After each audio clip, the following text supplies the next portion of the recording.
આંટી મળી ગયા છે. આંટી એટલે મળી ગયા મીન્સ આવવાના જ હતા, એમને લેઝર ટ્રીટમેન્ટ કરવી હતી ને એટલે જ હું આવી હતી અહીંયા સ્પેશિયલ. દેવમની સ્કૂલમાંથી કોલ હતો પરેંગ ઉપર કે એ વેલ નથી.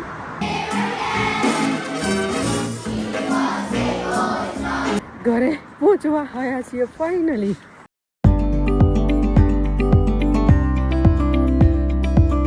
Alexa volume down. Good morning, જય શ્રી કૃષ્ણ, જય સ્વામિનારાયણ. આજે મંડે મોર્નિંગ છે અને આજે સરસ મજાનો દિવસ પણ છે. એકચ્યુઅલી આજે સોમવાર છે અને સોમવાર તો છે જ એનું, પણ આજે છે ને કંઈક સારો દિવસ છે. મેં જોયું હતું માગસર વદ એકમ છે, પણ આજે ભગવાન શિવની પૂજા કે તમે એને ભગવાનને જળ ચડાવો કે દૂધ ચડાવો તો એનો બહુ સારો મહિમા છે. તો એ કરવું જોઈએ. મેં માળા તો કરી, મારા મંદિરમાં છે ને શિવલિંગ નથી એટલે.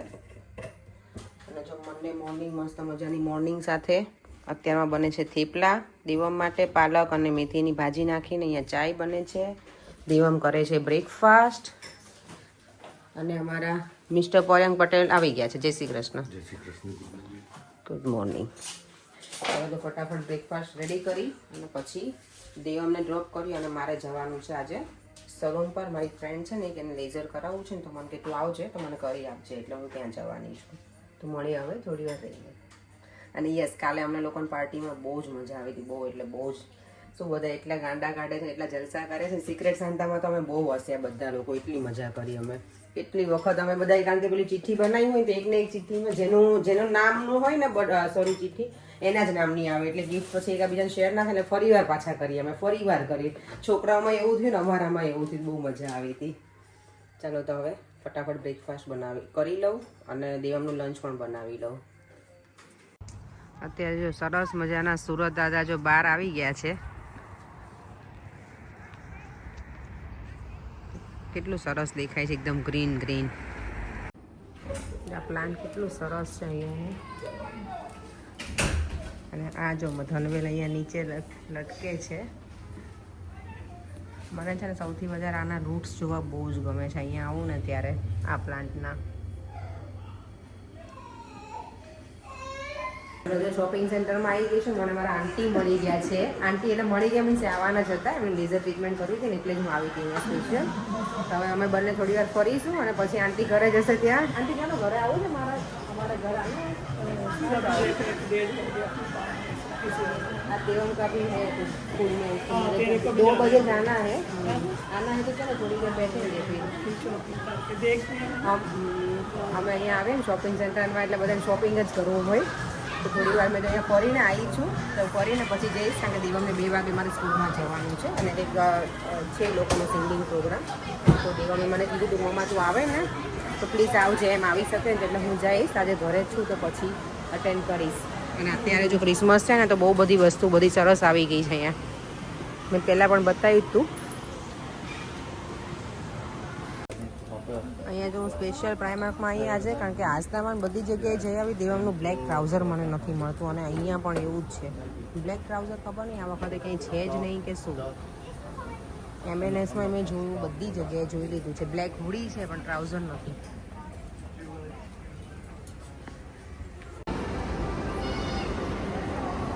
અહીંયા ક્રિસમસ ટ્રી નથી મૂકી, પણ એની જગ્યાએ જો આ રીતનું ડેકોરેશન કર્યું છે.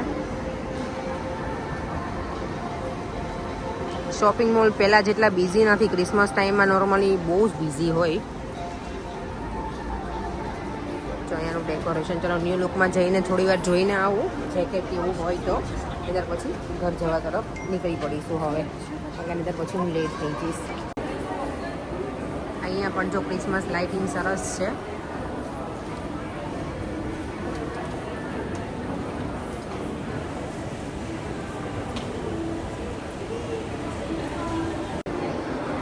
પણ આમાં મારા દેવમ તો ન જ જાય. હું એને જ બતાવીશ આજે ઘરે જઈને કે એને જવું છે કે નહીં. આમાં નથી જતો રોપિંગમાં ક્યારેય. હું પણ ના જઈ શકું, મને છે ને ફોબિયા છે બહુ. હાઈટ ઉપરથી જોઉં ને તો આના માટે ડેરિંગ જોઈએ. જો એ છોકરી બૂમો તો પાડે જ છે.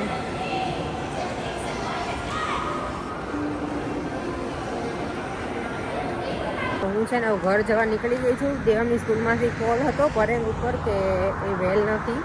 તો બીજું હવે હું ફટાફટ નીકળી જાઉં. ખબર નહીં, નોર્મલ જ હતો મોર્નિંગમાં તો, પણ અચાનક અત્યારે સ્કૂલમાંથી કોલ આવ્યો છે કે એને પિક કરવો પડશે. એટલે આજે બપોર મારા હમણાં 2 વાગ્યાનો ટાઈમ હતો ને, તો મેં એવું વિચાર્યું હતું કે હું શોપિંગ સેન્ટર ડાયરેક્ટ ત્યાં જઈશ દેવની સ્કૂલમાં. હવે એને સારું નથી તો હું ઘરે જ જાઉં છું. ઘરે એને પિક કરી લેશે હમણાં. તો ચાલો ડાયરેક્ટ મળીએ ઘરે. જે દેવામાં આવી ગયો છે અંદર. જો દેવામાં જો હેન્ડ એનો વેવ કરે છે ત્યાંથી. બધા છોકરાઓ આવી રીતે ગોઠવાઈ ગયા છે અને લોકોનું ક્રિસમસ છે અહીંયા. ક્રિસમસનું પેલું કરવાના છે લોકો પરફોર્મન્સ.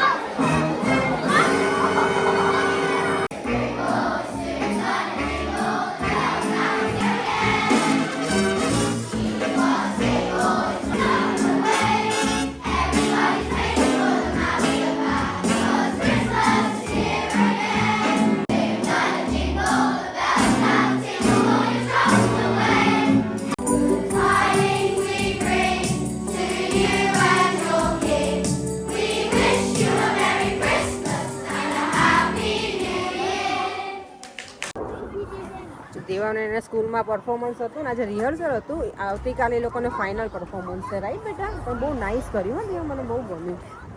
સરસ કર્યું હતું બેટા. હું દેવની ક્લિપ મૂકીશ થોડી આગળ જ મૂકી દઈશું કે એને મજા આવી મને જોવાનું. કારણ કે એવરી ટાઈમ શું થાય, મારો વીકડેઝ હોય ને તો એનું હું જોઈ ના શકું, કારણ કે અમારે સલૂન પર મને જવાનું હોય તો. પણ આ વખતે દેવ મને કહેતો કે મમ્મા તું આવીશ ને? તો હા બેટા હું આજે તો આવીશ. આવી ને મમ્મા? પ્રોમિસ કરી દીધો. હે હેપી? દીકરો હેપી થઈ ગયો તો હું ગઈ હતી ને એટલે નહીં દેવાનું. પ્રિશાએ ફાઇન કર્યું હતું, નાઇસ કર્યું હતું બંને. ચાલો તો હવે ઘરે જઈએ. મને ભૂખ પણ એટલી બધી લાગી છે. હું સવારની નીકળી છું. આજે મેં બ્રેકફાસ્ટ પણ નથી કર્યો. સવારમાં ખાલી દૂધ પીને નીકળી ગઈ હતી કારણ કે લેટ થઈ ગયું. તો દેવાનું લંચ બનાવ્યું, થેપલા ને એવું બધું. મને ખાવાનો ટાઈમ નહોતો મળ્યો. અને બહાર શોપિંગ સેન્ટરમાં ફરી પણ મેં જો કંઈક લઈને ખાવા રહીશ ને તો પછી ફરાશે નહીં. તો એની આજે કાલે અમે બહુ જમ્યા હતા ને શું કહે રેસ્ટોરન્ટમાં, તો આજે થોડું પેટને આરામ આપ્યો. રોજ આપણે આરામ કરે ને, આજે મેં મારા ટમીને આરામ આપ્યો. એ કંઈક ખાવું નથી તો ઘરે જઈને કંઈક ખાઈ લઈ અને પછી દેવમને ટ્યુશનમાં મૂકવા જઈશ. આ સ્કૂલમાંથી કોલ હતો ને દેવમ માટે નહોતો, બીજા કોઈ સ્ટુડન્ટ હશે છોકરા એના માટે હતો. પણ બાય મિસ્ટેક કારણ કે પરેંકે આન્સર નહોતો કર્યો ને, અને નંબર પરેંક અમે અનનોન નંબર હોય ને તે આન્સર ના કરે.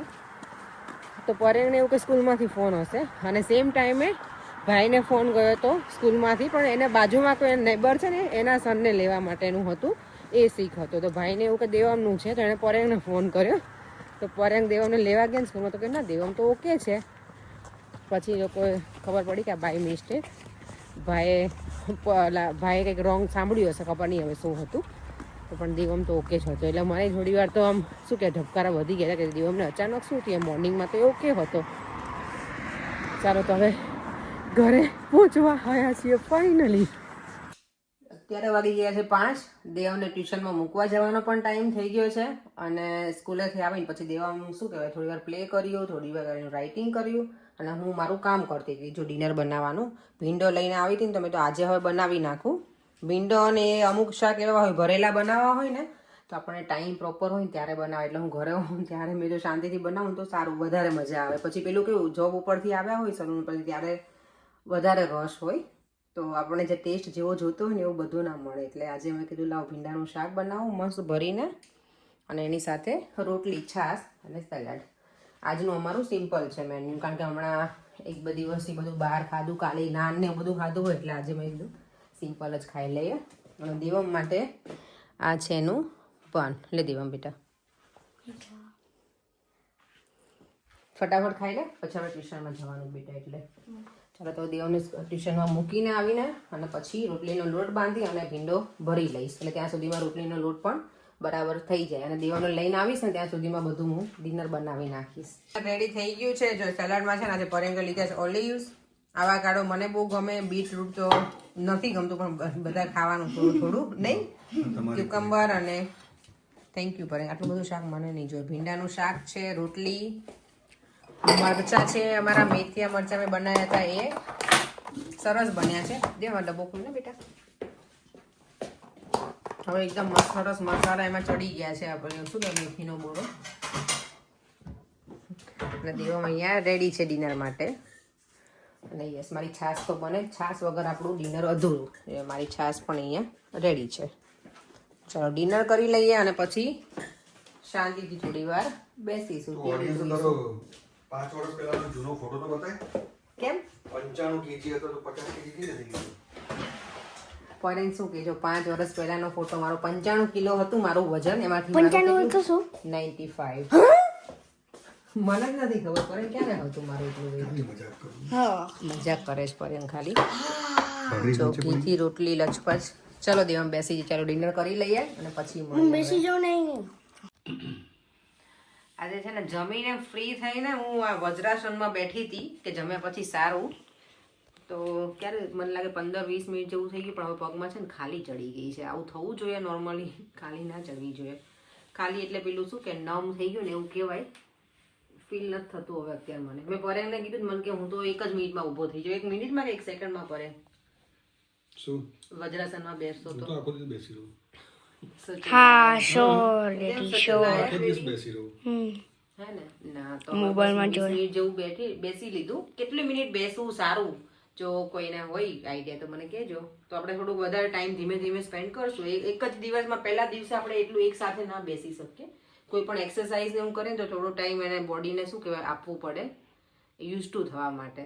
તો આજે મેં યુઝ ટુ થવા માટે 20 મિનિટ આપી હતી એટલી ઇનફ છે. હવે મને પગમાં ખાલી ચડવા લાગી છે. ચાલો તો સોફા ઉપર બેસી જઈએ, થોડી વાર ટીવી જોઈએ. હજી વાગ્યા છે અત્યારે 8:30. અને થોડું કંઈક અમે લોકો કાલે જે પાર્ટી કરી હતી બધાને બહુ ગમ્યો વિડીયો, અને બધાની કમેન્ટ ઘણા બધાની છે કે તમારો ડ્રેસ સરસ હતો અને તમે બ્લેક ડ્રેસમાં બહુ સરસ લાગતા હતા. તો થેન્ક યુ સો મચ. અને એકની કમેન્ટ છે, એમનું એમનું નામ છે યુઝર આઈડી કંઈક એકવા હિટ્સ કે એવું, પણ એનું નામ મને નથી ખબર. તો પ્લીઝ તમે મને નેક્સ્ટ ટાઈમ મારા વિડીયોમાં નીચે નેમ પણ લખજો. તો એને સરસ કોમેન્ટ કરી છે કે તમે ઇન્ડિયન મોડલ લાગો છો. Thank you so much. મેં પરેંગને કહું તો પરેંગ તો બહુ લાફ કરે. હું જ્યારે મારી કોઈ તારીફ કરીએ હું એને કહું ને તો પરેંગ કહું કે ખરેખર ને લેડીઝને તારીફ સાંભળવી બહુ ગમે. ગમે ને ઓબ્વિયસલી બધાને ગમે. પ્રશંસા ગમે. પરેંગ કોઈ આપણા વખાણ કરતો હોય, કોઈના પણ આપણે વખાણ કરીએ તો કોને ના ગમે? કોઈ એવું ના હોય કે એને ના ગમે પરેંગ. આપણે કોઈની બુરાઈ કરીએ તો કોઈને ના ગમે ઓબ્વિયસલી, પણ કોઈને વખાણ તો બધાને જ ગમે. તો થેન્ક યુ સો મચ. હવે આજનો વિડીયો પણ અહીંયા એન્ડ કરી દઉં છું. ફરીથી મળીશું કાલે નવા વિડીયો સાથે. અને યસ, તમે વિડીયોને છે ને લાઇક ને શેર કરો છો, પણ મારી યુટ્યુબ ચેનલને સબસ્ક્રાઈબ કરવાનું ના ભૂલતા. Bye bye. જય શ્રી કૃષ્ણ અને જય સ્વામિનારાયણ. જય સ્વામિનારાયણ. જય સ્વામિનારાયણ.